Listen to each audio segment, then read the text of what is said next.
is a staggering number. Up to 25,000 women and girls selling their bodies for sex in the Chicago area in any given year. This young sex trafficking victim is from Chicago. She says she was kidnapped from her own neighborhood after running away from home when she was just 16. To be able to get back to normal, it took about a year before I could actually go outside without getting scared. I would still think to this day, every time I walk past a man, I still feel like they're looking at me, thinking of ways to violate me, thinking of ways that they're going to hurt me. New developments tonight in the fight against sex trafficking. A local and federal partnership is pushing for a new law. Crackdown tonight on sex traffickers. Senator Mark Kirk joining forces with Cook County State's Attorney Anita Alvarez. As citizens of Illinois, we have a special moral obligation to make sure that modern-day slavery has no place in the state of Illinois. The sex trafficking of children, both men and women, and young men and women, is not just an international issue.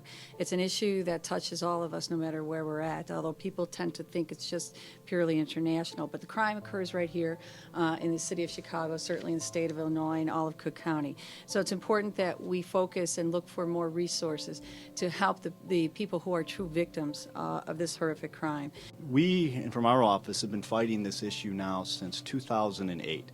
It was something that, I'll be honest with you, we didn't realize the extent of it when we first got involved with it. We were involved with trying to deal with, prostitution and some trafficking issues, but we didn't even begin to understand the enormity of this. And we also didn't begin to understand the sophistication of it.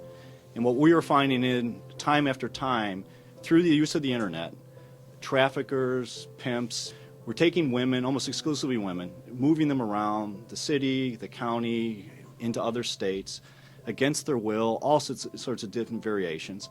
And they were walking away with a lot of money, and it was next to impossible for us to catch them.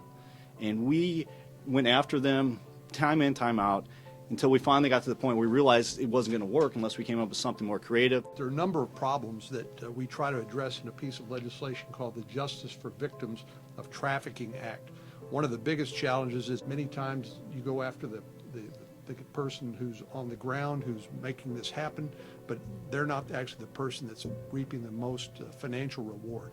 And so finding a way to go after this, as we do organized crime along with forfeitures of property, we can also use that money from the forfeitures to help fund many of the people who need it the most. The darkest part of our history was slavery.